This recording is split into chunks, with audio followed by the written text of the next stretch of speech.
Acompáñenos a esta nueva emisión de Rumbo a Mondiacult 2022. Vamos a hablar de un tema fundamental, la cultura y la paz. Kimberly, ¿quién va a estar con nosotros?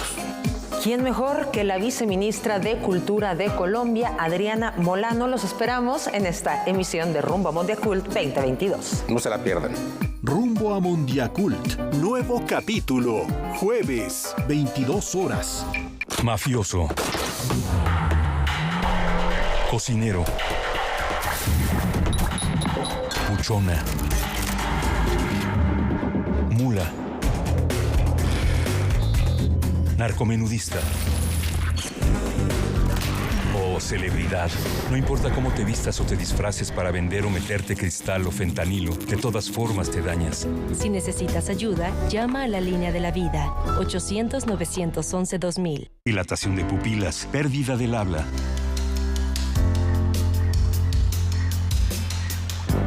Dolor de piernas, sudoración intensa. Exaltación, risa contagiosa. Así que, ¿y si hoy mejor te das una sobredosis de vida? Se siente exactamente lo mismo y no te destruye. Si necesitas ayuda, llama a la línea de la vida, 800-911-2000. Para vivir feliz, no necesitas meterte nada. ¡Uy! A ese coche se lo llevó el agua. En temporada de lluvias hay que tomar precauciones. Nunca cruzar la corriente en una inundación. Tan solo 50 centímetros de agua pueden llevarse un coche. Consulta los pronósticos del Servicio Meteorológico Nacional. Ten una mochila de emergencia. Agua potable. Protege tus documentos. Y hazle caso a las alertas de protección civil. Esta temporada de lluvias y ciclones, juntos nos protegemos mejor. La Conagua y el Servicio Meteorológico Nacional te informan por tu seguridad. Gobierno de México.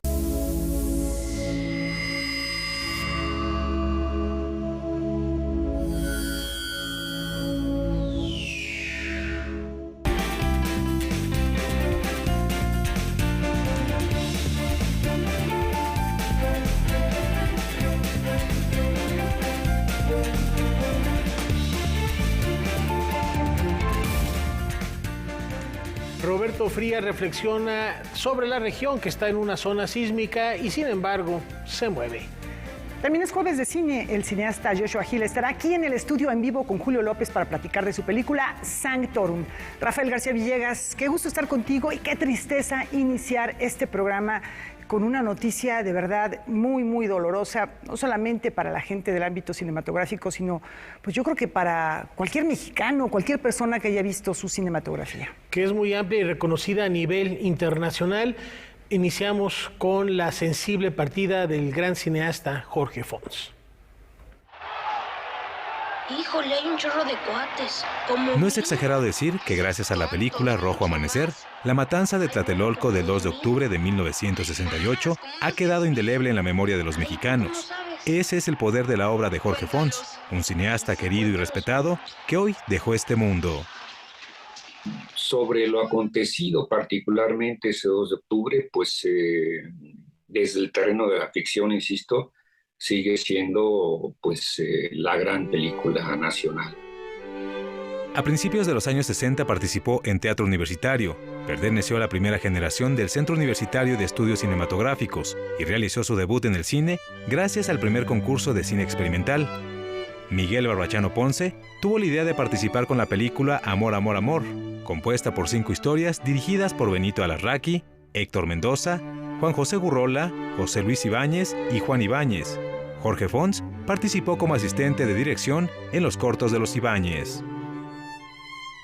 Los Cachorros es su primer largometraje. Antes había trabajado en películas conformadas por cortometrajes. En 1968 participa en Trampas de Amor, compuesta por 3 historias. Fons dirige La Sorpresa. Después, vuelve a participar en un largometraje tripartita, Tú, Yo, Nosotros, donde dirige el segmento Nosotros. Años más tarde trabajaría en un proyecto similar, Fe, Esperanza y Caridad, donde se encargó de filmar el capítulo Caridad. A mi juicio, Caridad es su obra cumbre, su obra maestra, pese a su brevedad o por su brevedad, porque sin duda alguna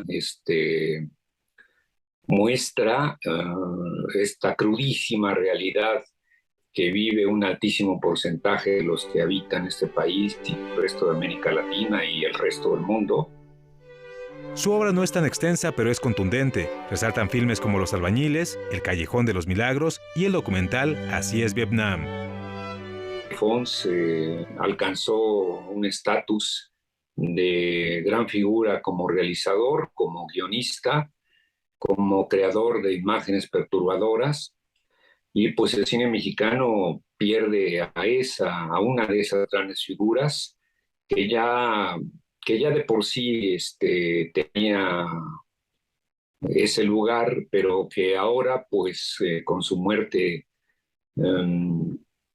digamos que por desgracia, se consagra en ese sentido.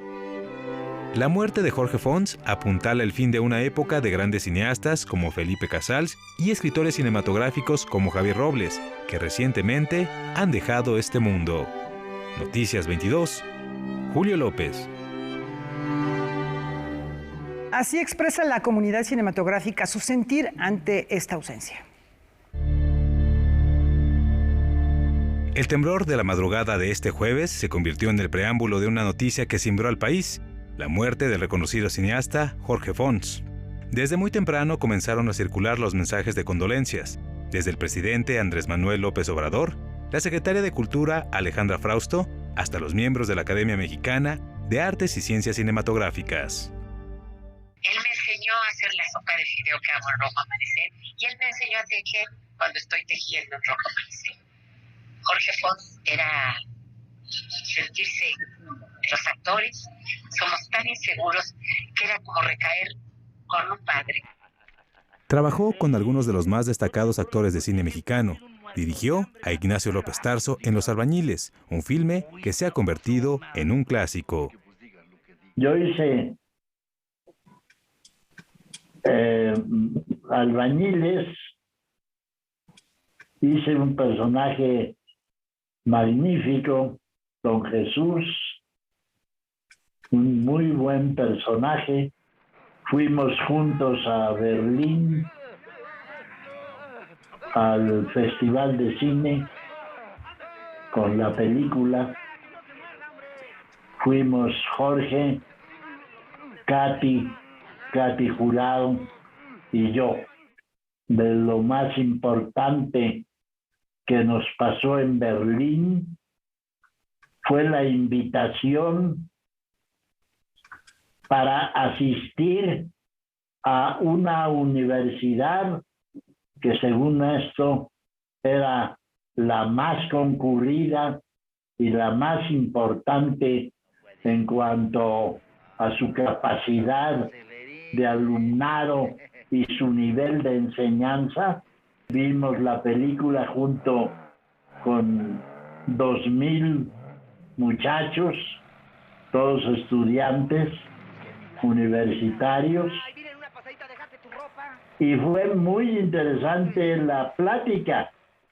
Los muchachos se interesaron mucho por la película, por la calidad de vida que ahí se ve de los trabajadores de la construcción. Estaban sorprendidos de la pobreza en que se mueven los albañiles mexicanos. En Berlín nos dieron el segundo premio del festival. El primero es un oso de oro, el segundo es un oso de plata.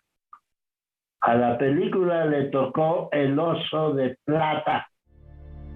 Amigos y familiares le dan el último adiós a un hombre que iluminaba el set con su presencia. Dentro de ese talento hay un hombre extraordinario. Tú no vas a encontrar, Julio, no vas a encontrar una persona, o va a ser muy difícil, que no te hable bien de Jorge Fons, sobre todo de su calidad humana. Las muestras de cariño y admiración llegan de todas partes. La Cineteca Nacional hace preparativos para, tal vez, realizar una retrospectiva sobre su filmografía.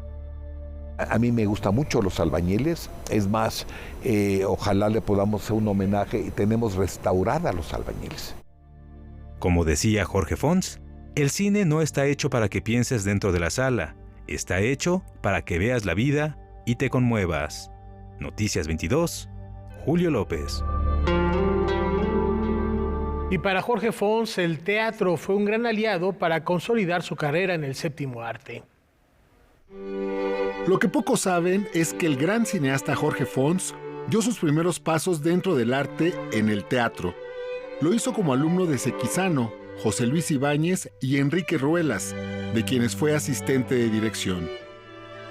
Mi gran aliado.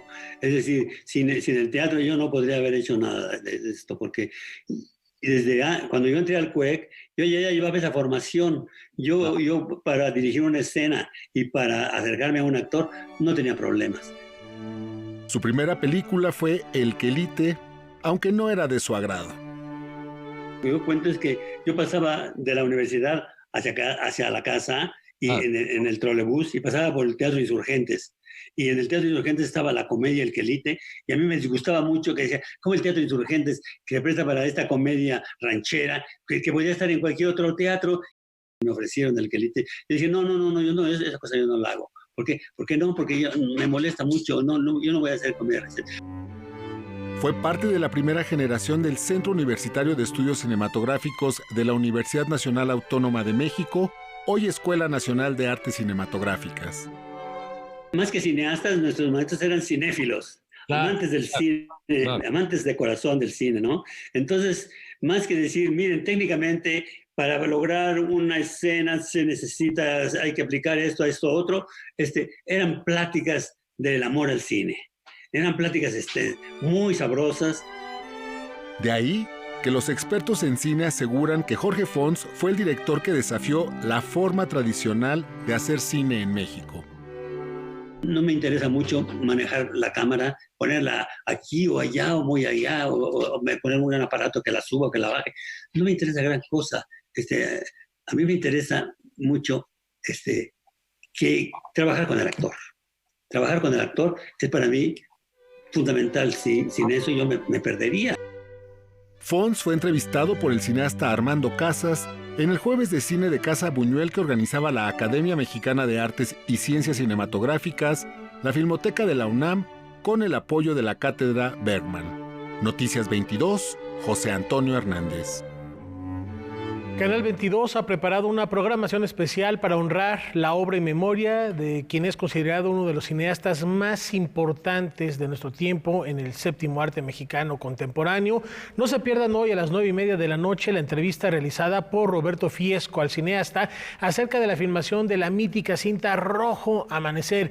Y a las 10:30 de la noche la proyección de Fe, Esperanza y Caridad, ya lo escuchábamos en la nota de Julio, una película de 1974 codirigida por Jorge Fons, Luis Alcoriza y Alberto Bojorquez. Además, el domingo 25 a las 5:30 de la tarde se retransmitirá Jueves de Cine en Casa Buñuel. Armando Casas conversa con Jorge Fons, y el lunes 26 a las 7 de la tarde la invitación es para ver Conversando con Mardonio Carballo, Jorge Fons. Canal 22 se suma, por supuesto, a las condolencias y celebramos la vida y el legado de Jorge Fons a través de la pantalla. Es momento de volver la mirada a su cine, Laura. Bueno, pues vamos con otros asuntos. Desde luego, aquí en Canal 22 seguiría siendo recordado Jorge Fons por sus grandes aportaciones y legados a nuestra historia cinematográfica, a nuestra cultura. En otros asuntos distintos, apoyados en las nuevas tecnologías, vamos a conjurar fuerzas sobrenaturales para acompañar a la serpiente en su descenso al inframundo. A finales de 2021, la cooperación entre un museo mexicano y un gigante tecnológico inició el proyecto de un videojuego que rescata la cultura prehispánica de nuestro país. En el contexto del equinoccio de otoño, fue presentado El Descenso de la Serpiente, que se sustenta en un trabajo de investigación para su desarrollo. It's the first video game from Google Arts and Culture that we've made that is inspired by platform-based kind of retro video games. And we made it in close collaboration with the museum, the National Museum of Anthropology in Mexico City. They're archaeologists that they helped us identify the objects that we were going to hide inside of the Illustrated Museum.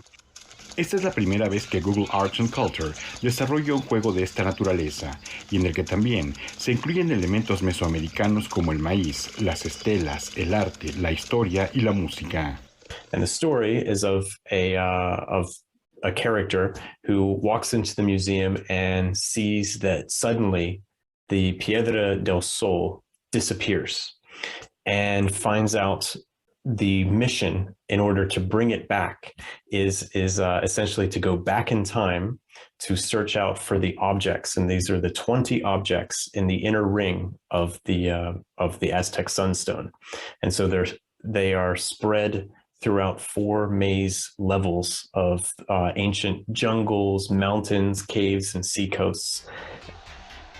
El juego está disponible en versiones en inglés y en español, e igualmente cuenta con la modalidad historia y la modalidad desafío. Puede ser jugado en una computadora de escritorio, a la que incluso se le pueden sumar controles, y también hay una versión para dispositivo móvil. La búsqueda de estos 20 objetos también tiene un objetivo educativo.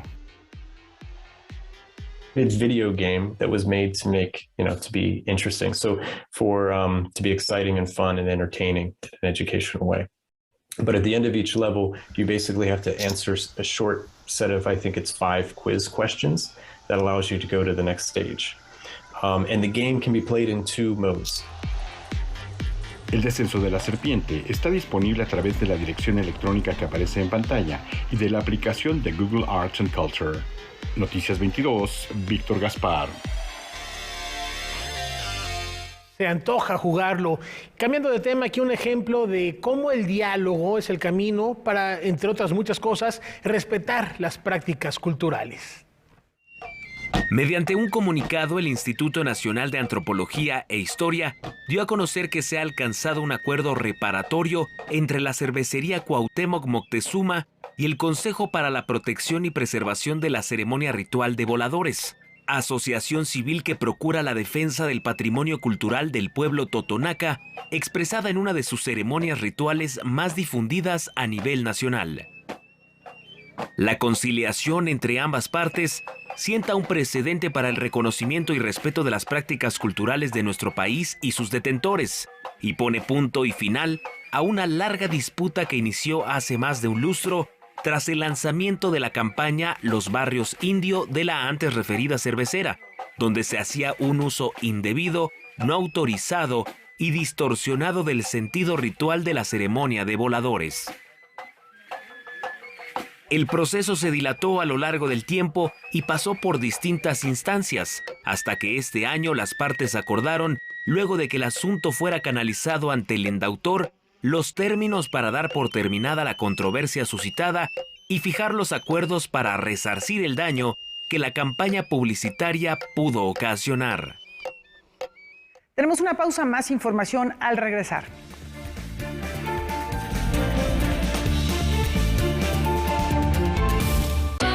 Si eres aspiracionista, si te gusta ir para adelante y ser el mejor en lo que haces. De acuerdo con el INEGI, en los gobiernos del PAN, hemos convertido a Miguel Hidalgo en la tercera alcaldía más segura de la CDMX. También, en Álvaro Obregón, regresamos las estancias infantiles. Y Benito Juárez es sustentable con el uso de paneles solares y recolección pluvial. Somos Acción Nacional y estamos preparados para cambiar el rumbo de México hacia el camino del bien y la libertad. Unidos por un México mejor. Partido Acción Nacional. Acompáñenos a esta nueva emisión de Rumbo a Mondiacult 2022. Vamos a hablar de un tema fundamental, la cultura y la paz. Kimberly, ¿quién va a estar con nosotros? ¿Quién mejor que la viceministra de Cultura de Colombia, Adriana Molano? Los esperamos en esta emisión de Rumbo a Mondiacult 2022. No se la pierdan. Rumbo a Mondiacult, nuevo capítulo, jueves, 22 horas. Considerado uno de los pilares de la cinematografía mexicana de las últimas décadas del siglo XX. Voy a buscar a alguien allá adentro para que te quiebre. ¡Ay, cabrones! ¡Rápido! Homenaje a Jorge Fons, a través de la entrevista realizada por Roberto Fiesco, donde conversa con el director sobre el gran valor artístico de sus obras fílmicas. ¿Cómo íbamos a poder emocionar a la gente sin ver lo fundamental, que era lo que sucedía en la plaza? Claro. Cinema 20.1, Rojo Amanecer de Jorge Fons. Hoy, 21:30 horas. Además, la transmisión de fe, esperanza y caridad. ¡Angelitos! ¡Acérquense y miren! ¡Ya desgraciaste a tu padre para siempre! Hoy, 22:30 horas.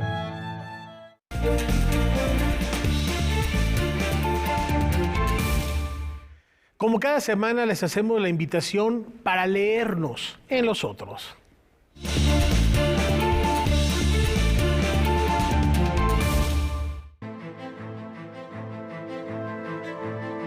Mentideros de la memoria de Gonzalo Celorio es un libro de ficciones y memorias sobre algunos de los escritores más emblemáticos de Hispanoamérica. Ya sabemos que la memoria inventa, que algunos de nuestros recuerdos, si los contrastamos con los de otros, referirán cosas distintas sobre los mismos hechos. Uno inventa también su pasado. Pero sean testimonios perfectamente documentados o la recuperación de personajes que han sido fundamentales, para Celorio, con una prosa ágil, nos aproxima a la vida menuda de escritores que hemos leído con devoción y curiosidad o a la vida de sus libros. Un Juan Rulfo coloquial, un Fernando Benítez claridoso, un García Márquez en la doma cotidiana de las olas de admiración a la que lo expuso la fama, el inverosímil asalto que padeció el propio Celorio en Colombia, las fotos de Borges que atesora en su archivo, o el gran poeta Darío Jaramillo, tan cercano a todos y que fuera alcanzado por un atentado para otro por su cortesía, forman parte de esa serie de close-ups o acercamientos llenos de humor y muchas lecturas del más reciente libro de Gonzalo Celorio. Solo un devoto lector del catálogo de escritores que nos ofrece pudo haber escrito con prosa rápida y perfecta este volumen. Los libros son ventanas para mirar lo nuevo y para mostrar lo nuestro. También son puentes para transitar por esos mundos paralelos que enriquecen al nuestro. Cuénteme qué lee, porque la lectura es una tarea colectiva. Nos leemos en otros. Sí, por acá estuvo Gonzalo Celorio para platicar con nosotros de este libro. Una gran recomendación, no lo dejen de leer. Es un puente hacia muchas otras lecturas. Y aquí una invitación para disfrutar de la actualidad escénica desde una perspectiva femenina. Hace 7 años, por iniciativa de Lidia Margules y Carmen Ramos, se inauguró el ciclo de dramaturgia contemporánea escrita y dirigida por mujeres, un espacio de convergencia para las miradas frescas e interesadas por encontrar nuevas posibilidades en el quehacer escénico. Tocan a la puerta. Yo tenía varios textos de amigas dramaturgas y le propuse que por qué no hacíamos como una muestra de esos textos en lectura dramatizada o lectura semimontaje, y lo aceptaron y funcionó muy bien. Y a partir de ahí empezamos un poco como, pensamos en por qué no replicarlo, y empezar a generar para darle espacio a las creadoras. Con el paso del tiempo, sus fundadoras encontraron nuevas posibilidades. A partir de su 6ª edición, se planteó reajustar el nombre del encuentro. Ahora sería Ciclo de Dramaturgia y Creación Escénica Contemporánea, escrita y dirigida por mujeres. ¿Por qué esto? Por 2 razones. Una práctica y una también que tiene que ver con el contenido interno. Y es, si el año pasado invitamos creadoras en el amplio sentido de la palabra, entonces expandámoslo más. Y la invitación se abre no solo a gente de escena, a gente de cine, gente dentro de la escena que además son iluminadoras, sonidistas, vestuaristas, gente de multimedia. La 7ª entrega del ciclo nuevamente abre las puertas a las creadoras no solo de México, sino de todo el mundo. En esta ocasión invitamos a una investigadora de la escena brasileña, María Fernanda Bomero, para que compartiera sus herramientas teóricas y de reflexión sobre la escena y funcionara como provocadora escena. Para celebrar este 7º aniversario, el ciclo estrena una página web donde se conserva el registro de quienes han participado en ediciones anteriores. La muestra ya comenzó esta noche en el Teatro del Granero del Centro Cultural del Bosque. Allí permanecerá hasta el 25 de septiembre. Del próximo jueves al domingo 2 de octubre, quienes deseen conocer las propuestas de esta edición podrán acudir al Foro Antonio López Mancera de la Escuela Nacional de Arte Teatral. Noticias 22, Rodrigo Peredo. Con dotación de grandes bandas, esta propuesta desafía géneros y temporalidades musicales. Sing with me, sing for the years, sing Acompañado por 62 músicos en escena, Paco de María interpretará canciones de Radiohead, Depeche Mode, Aerosmith, Rod Stewart, George Michael, Jamiroquai y otros éxitos de los 70, 80 y 90, pero con Big Band.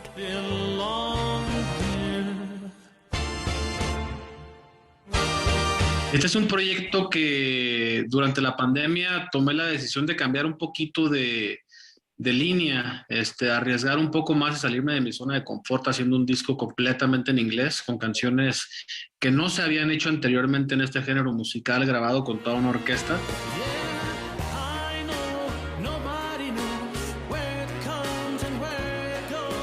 Personal es el título de esta producción con la que Paco de María regresa al Teatro de la Ciudad este sábado 24 de septiembre a las 19 horas.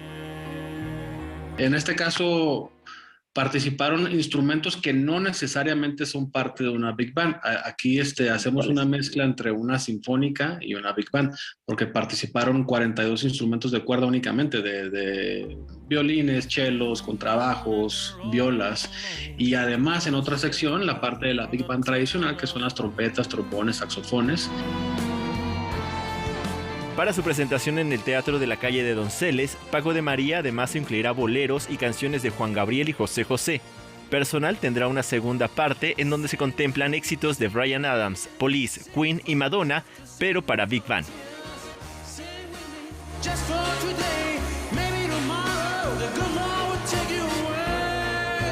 Noticias 22, Alberto Aranda. El crítico de cine Leonardo García Tsao encuentra en San Sebastián, está allá, se encuentra en San Sebastián y comparte con nosotros su opinión sobre esta fiesta del séptimo arte que cumple, por cierto, 70 años.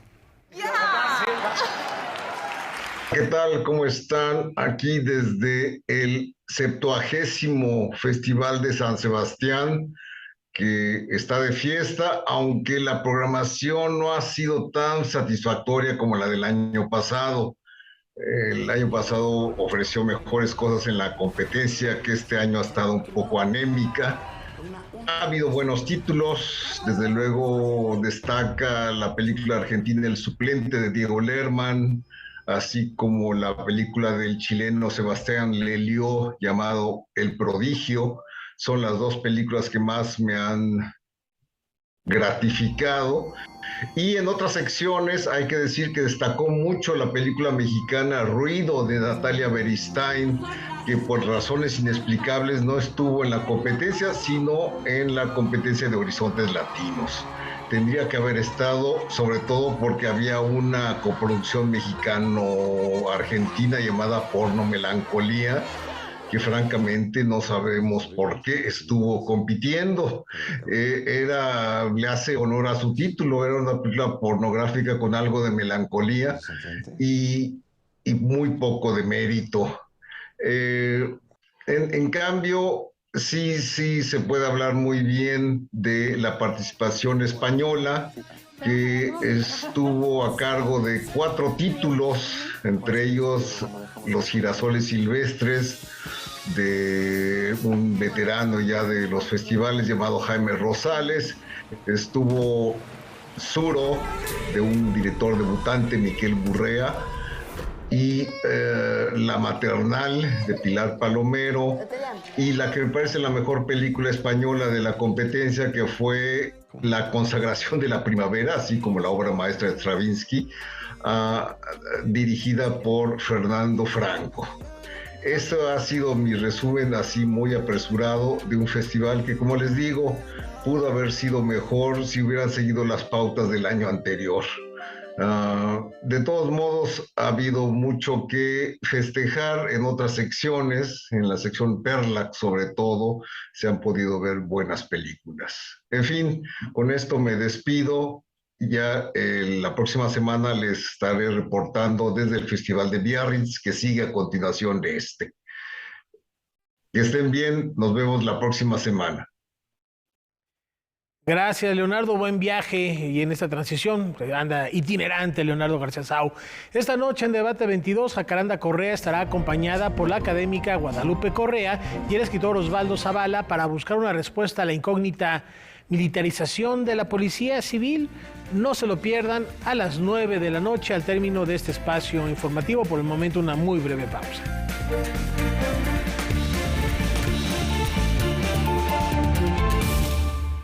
Dilatación de pupilas, pérdida del habla.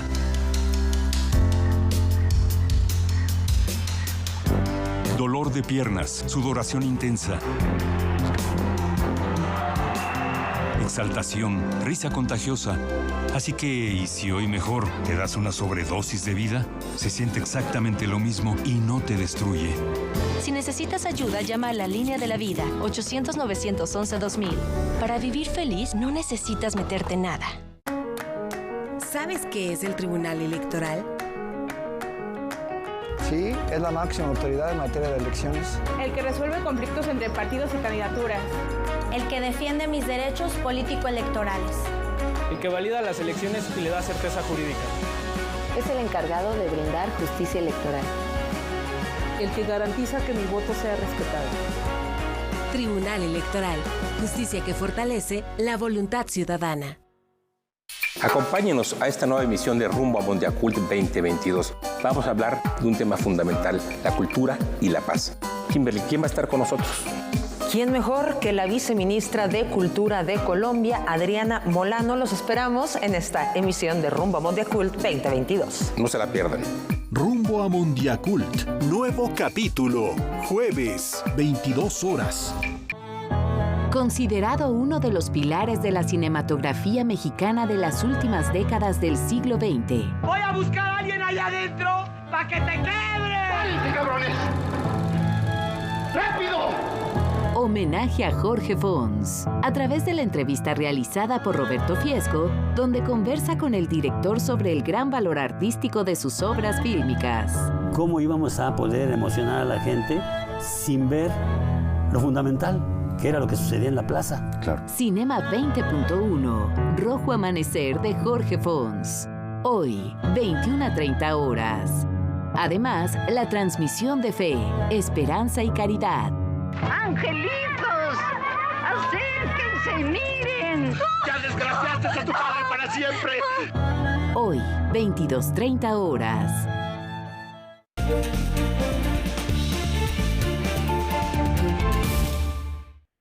En la frontera entre la fantasía y el documental, nuestras distopías llegan a la pantalla grande. Esto con Sanctorum. Su director acompaña esta noche a Julio López en Marquesina. Vamos con ellos.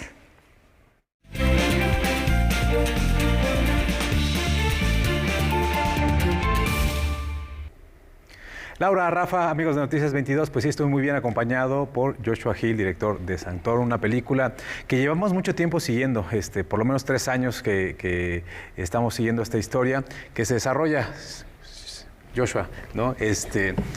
En Puebla, ¿no?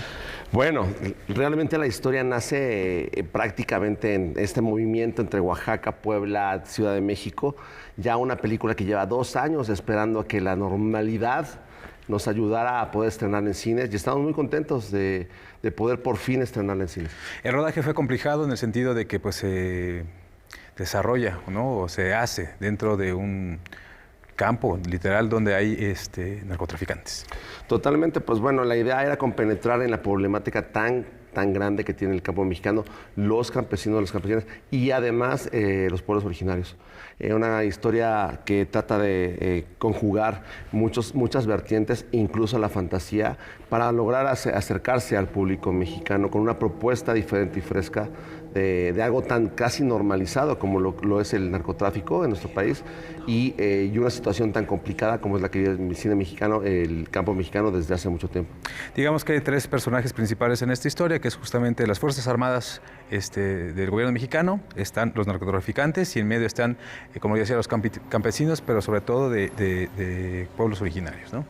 Sí, el gran tema del campo es, lo que se expone en Sanctorum, es la criminalización de la gente inocente. Y creo que es un tema que al día de hoy, incluso con esta renovación del sistema político mexicano en teoría, está súper en boga, ¿no? O sea, seguimos hablando de los problemas del campo, de los campesinos y de los pueblos originarios que a través de este sistema de supervivencia que han encontrado con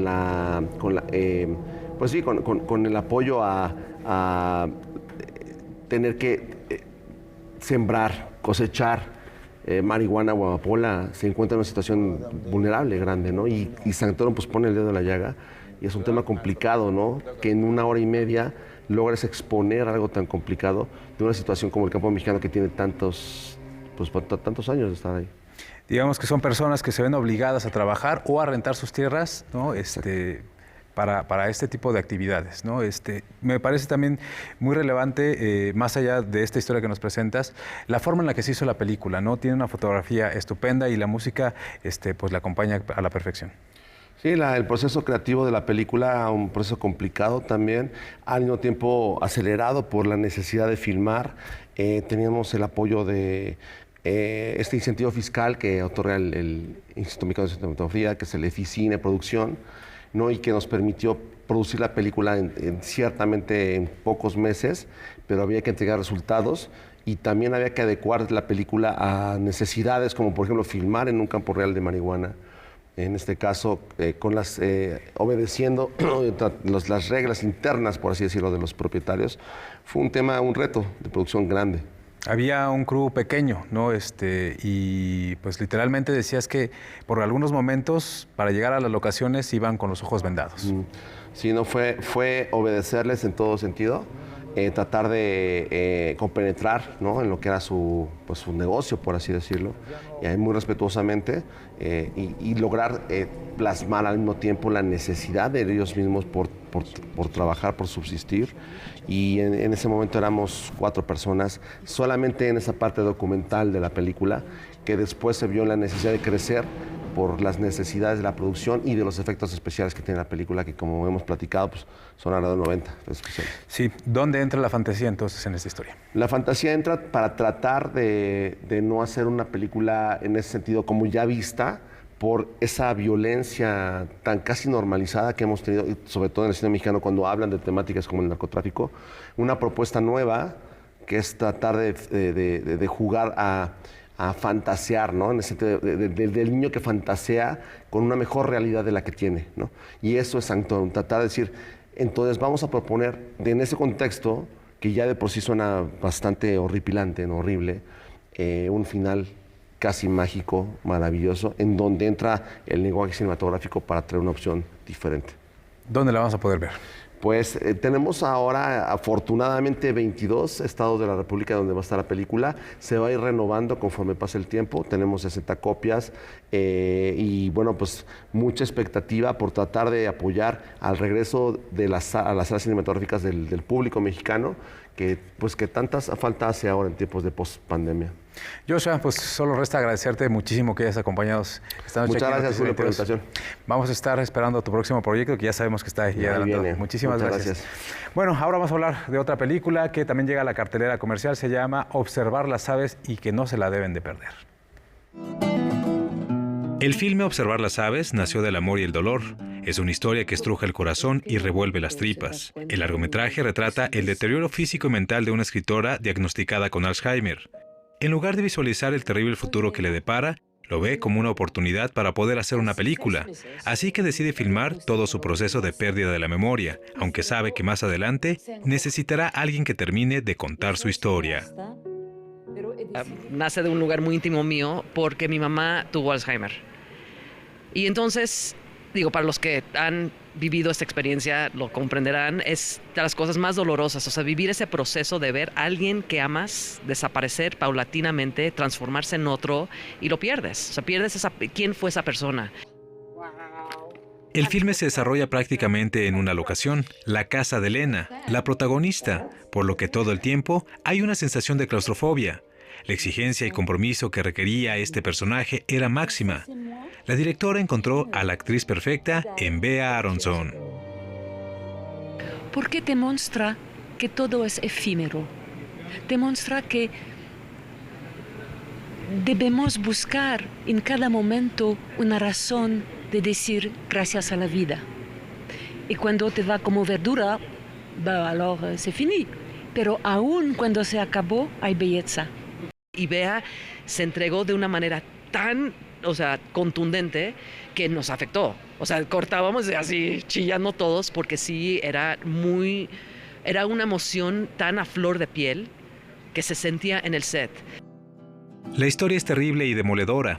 No tiene concesiones con el espectador. Muestra lo cruel que puede ser para una persona ver cómo se desvanece su mundo hasta que un día despierta y no sabe más dónde está o quién es. Noticias 22.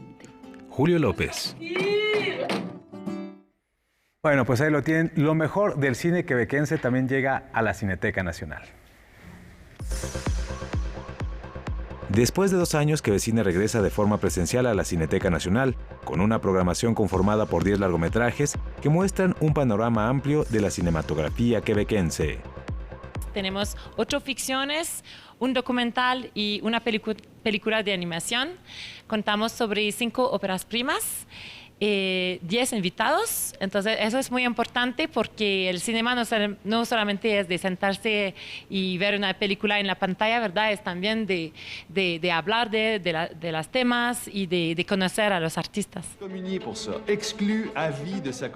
La muestra arranca el viernes 23 de septiembre con la película Una Revisión, que será presentada por la directora Catherine Derrien.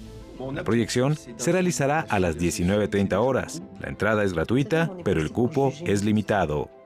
Para Quebecine es una prioridad de enseñar películas de nuevas voces. Entonces es por eso que la mitad de las películas son primeras obras y también tenemos 6 películas de mujeres. Entonces podemos ver que hay este deseo de nosotros de dar voz tal vez a ellos que no tienen mucha experiencia, pero mucho que decir. Por primera vez, Quebecine presenta Circuito Pro, dedicado a profesionales de la industria, para hablar de las posibilidades de coproducción entre los países. Eso será muy, muy interesante. Será en la Cineteca Nacional también el 26 de septiembre. Es cupo limitado, pero será transmitido en vivo sobre las redes sociales. La mesa será moderada por María Novaro, directora del Instituto Mexicano de Cinematografía. Noticias 22. Julio López. Y el ciclo Rumbo al Ariel llega a Canal 22. Hay que echarle un vistazo a estas producciones. 5 nominados en las categorías de cortometrajes. Hay animaciones, por supuesto, ficciones y documental. Todas van a pasar por Canal 22.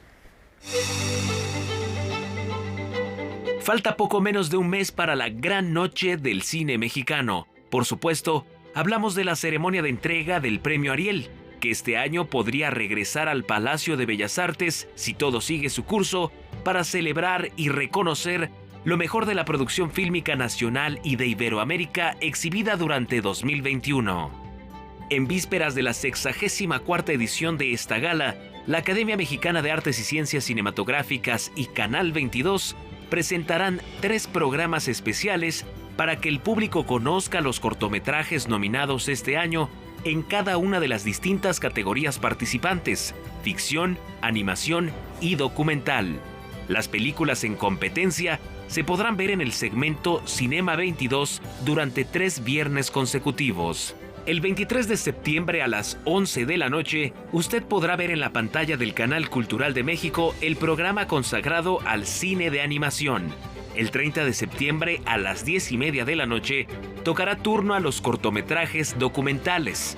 Por último, el 7 de octubre, en el mismo horario, concluirá este ciclo Rumbo al Ariel con la presentación de las 5 producciones nominadas en la categoría de cortometraje de ficción.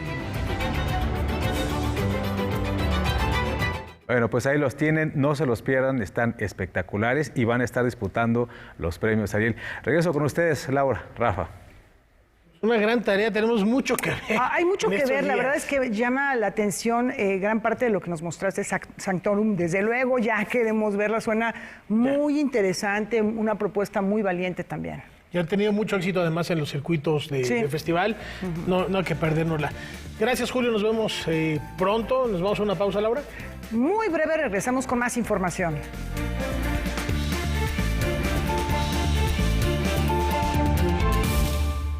¡Uy! A ese coche se lo llevó el agua. En temporada de lluvias hay que tomar precauciones. Nunca cruzar la corriente en una inundación. Tan solo 50 centímetros de agua pueden llevarse un coche. Consulta los pronósticos del Servicio Meteorológico Nacional. Ten una mochila de emergencia, agua potable, protege tus documentos y hazle caso a las alertas de Protección Civil.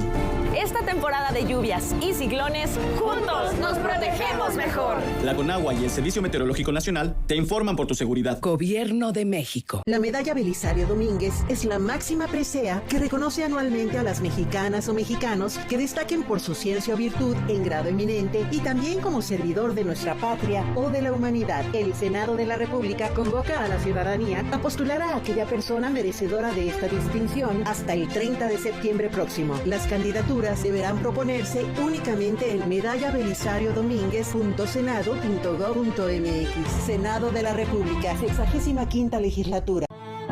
Considerado uno de los pilares de la cinematografía mexicana de las últimas décadas del siglo XX. Voy a buscar a alguien allá adentro para que te quebre. ¡Váyanse, cabrones!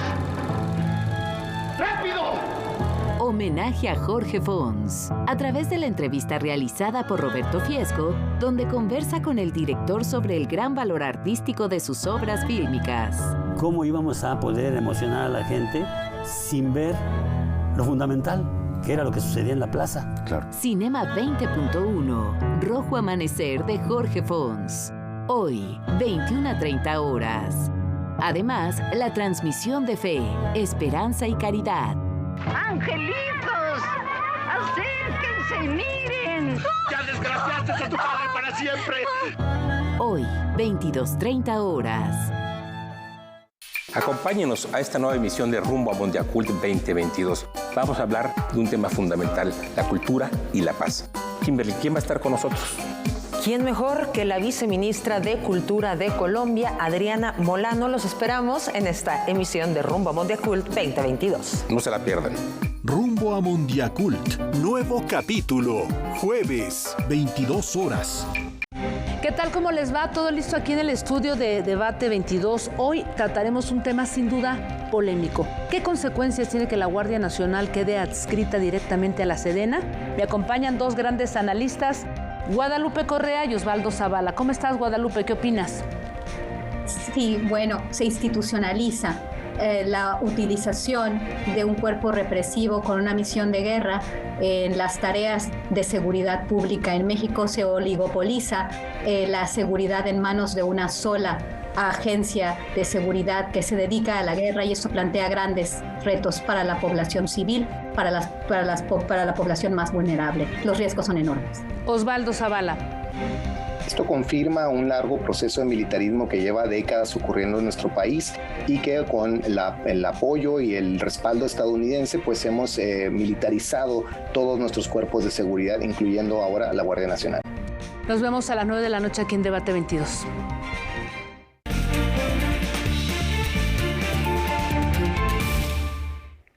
Propiedad intelectual y apropiación cultural, temas que se van a analizar en Mondiacult.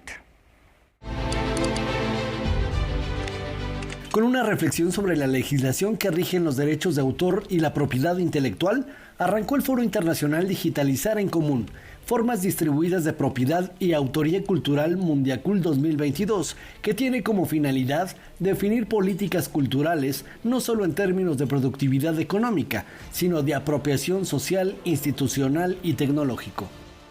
En estas orientaciones específicas dentro de la Convención 2005 se coloca sobre la discusión sobre la mesa la discusión de esta creciente importancia de promover la diversidad de las expresiones culturales en el entorno digital y para esto pues que promuevan la cooperación entre plataformas en línea, los titulares de derechos para mejorar la distribución y el acceso a estas expresiones. La ley de derechos de autor no asegura una remuneración digna para los creadores culturales, solo piensa en autores y autoras cuando hay todo un espectro sumamente complejo de traductores, iluministas, tramoyistas, dobladores, que también forman parte, ¿no?, del sistema de producción cultural. A remarcar el valor de que haya menos restricciones al conocimiento en un país, por ejemplo México, en el que las leyes del copyright son excesivas. A través de las plataformas digitales se lograron vencer barreras y distancias durante la pandemia. Los especialistas aseguran que estas nuevas alternativas de conocimiento y acceso a la cultura deben ser consideradas en una nueva legislación. Es importante hacer un plan de acción que invite o impulse a los gobiernos y a la sociedad civil, las contrapartes, a desarrollar políticas que promuevan la creatividad, las empresas y los mercados digitales, reconocer el valor cultural de los productos digitales en los acuerdos que rigen el comercio electrónico y reforzar los conocimientos y competencias de la alfabetización digital, así como promover la libertad artística y la igualdad de género en el entorno digital. Este encuentro continuará hasta el 24 de septiembre y se transmite a través de las redes sociales del Centro Cultural España en México y la Secretaría de Cultura. Noticias 22, Óscar Cortés. La madrugada de este jueves, un sismo de 6.9 grados volvió a sorprender a los habitantes de 12 entidades de la República Mexicana. Roberto Frías nos invita a volver la mirada a la región y nos recuerda que, sin embargo, se mueve.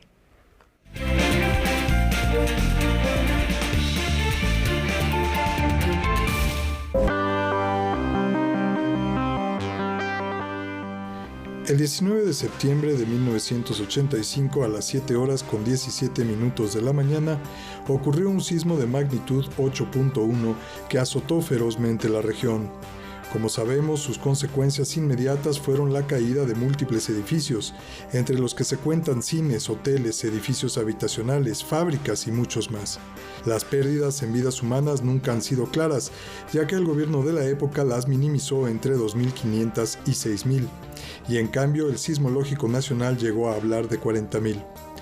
Los damnificados por el sismo pasaron años en espera de nuevas viviendas o en demandas por inseguridad laboral que redundó en muertes, mientras que en la Ciudad de México sufrió una reconfiguración total por las muchas pérdidas de inmuebles, de vida y de estilos de vida, provocando que la cultura sísmica fuera parte de nuestra cotidianeidad. 32 años después, el 19 de septiembre de 2017 a las 11 de la mañana, se desarrolló el para entonces ya más que acostumbrado simulacro de sismo, conocido como el macro simulacro, que tiene entre sus objetivos no solo recordarnos la manera de actuar en una crisis de esta naturaleza, sino conmemorar los sucesos de 1985. 2 horas después, a las 13:14 ocurrió un sismo verdadero de magnitud 7.1. Ante la incredulidad de los capitalinos, el nuevo sismo dejó aquí, se dice, 228 muertos e innumerables daños a edificios y equipamientos. Se llegó a decir que algunos edificios dañados en el sismo de 1985 habían recibido arreglos menores por parte de sus dueños y que eran esos los que se habían venido abajo en 2017. La incredulidad de muchos se convirtió en furia. El pasado 19 de septiembre de 2022, a menos de una hora de haberse realizado nuevamente el simulacro, es decir, a las 13:05, ocurrió otro sismo. Al igual que en 1985 provino de Michoacán, solo que ahora tuvo una magnitud de 7.7 grados. Según José Luis Mateos, físico de la UNAM, la probabilidad de que 3 sismos de gran magnitud tengan lugar en el mismo día de distintos años es de 1 entre 133.225. Es curioso también que el epicentro ficticio que se propuso para el simulacro nacional fuera Lázaro Cárdenas, también en el estado de Michoacán, y que la magnitud ficticia del sismo fuera de 8.1. Ante la imposibilidad de explicarnos estas coincidencias de manera racional, quizá debemos los mexicanos invocar cuestiones metafísicas y tratar de aplacar a Tepeyoyotl, el dios mexica de los movimientos de la tierra, cuyo nombre significa corazón de la montaña, mediante ofrendas en todos los cerros. Si se trata de tener espíritu republicano que apacigüe las conciencias y prepare la mente para el efeméride, declaremos a septiembre como el mes de los sismos y desarrollemos todo tipo de conmemoraciones y programas culturales, quizá incluso concursos de cuento y artes visuales, y preparémonos ya no para el simulacro, sino para el temblor de verdad. También podríamos comenzar una cruzada espiritual nacional para exorcizar al país de los espíritus chocarreros que mueven sus profundidades.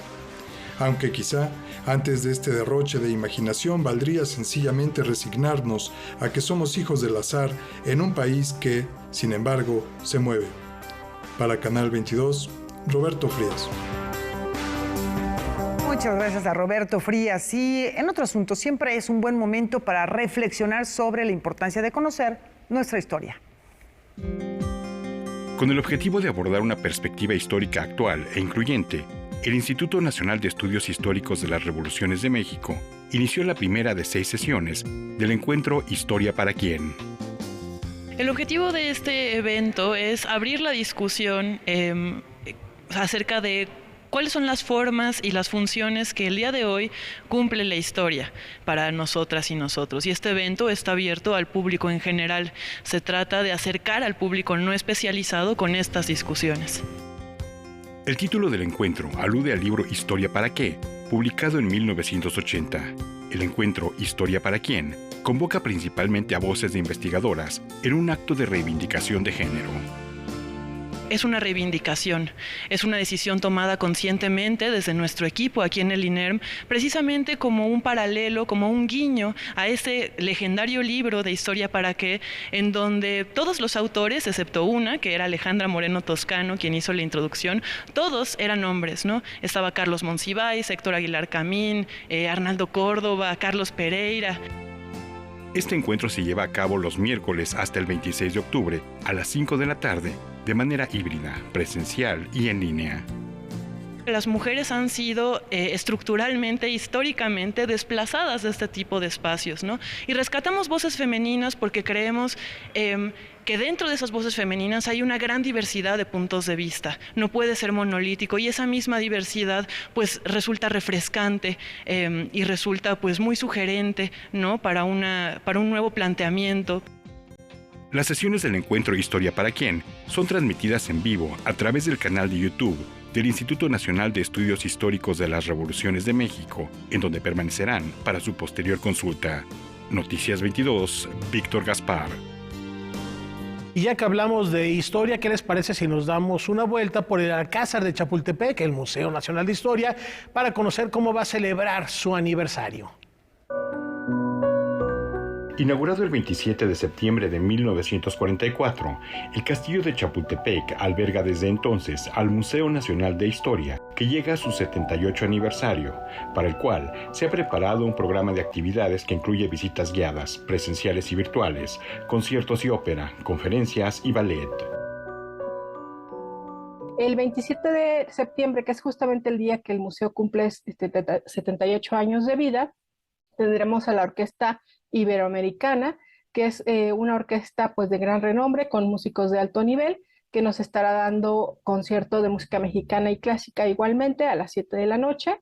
El viernes 30 de septiembre tendremos un concierto de homenaje al compositor Manuel Esperón. El programa de conmemoración dio inicio este jueves 22 de septiembre con la obra de teatro Nosotros somos Dios sobre el tema de la Revolución Mexicana. El patio del Alcázar del museo recibirá el 23 de septiembre ópera joven a cargo de la compañía de Moisés Martínez. El ballet Vini Jubi se presentará en la explanada del museo el 24 de septiembre, ambos a las 19 horas. El reloj que hizo famoso al dólar es el nombre de la conferencia que se ofrecerá el martes 27 al mediodía. El sábado tendremos a la 1 de la tarde un concierto con Rodrigo Rivas, música mexicana, igualmente va a ser un homenaje a compositores mexicanos. Y el domingo a la 1 de la tarde tendremos España Peregrina, que es un concierto o un evento que combina música, danza y poesía para hablar sobre el exilio español. Las actividades nocturnas son totalmente gratuitas y de cupo limitado. Las actividades diurnas están incluidas en el boleto de entrada al museo. En ambos casos se continúa con protocolos sanitarios. También vamos a tener visitas guiadas. En los días de conciertos, jueves 22, viernes 23, martes 27 y viernes 30 de septiembre, van a ser antes del concierto, es decir, a las 5:15 y a las 5:45. También tendremos visitas del martes 27 al sábado 1 de octubre a las 9:30, 10:30 y 11 de la mañana. El programa completo está disponible en el sitio electrónico del Museo Nacional de Historia, en la sección Agenda. Para las visitas guiadas virtuales, es necesario hacer una reservación al correo electrónico hector-domínguez@ina.gov.mx.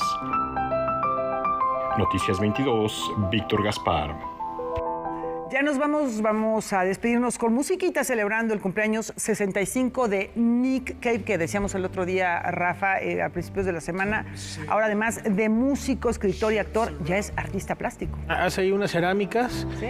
Y nos quedamos con su música. Feliz cumpleaños a Nick Cave, que ha mezclado el post-punk con algo de jazz, con algo de blues, y que ha trascendido los escenarios musicales y lo podemos encontrar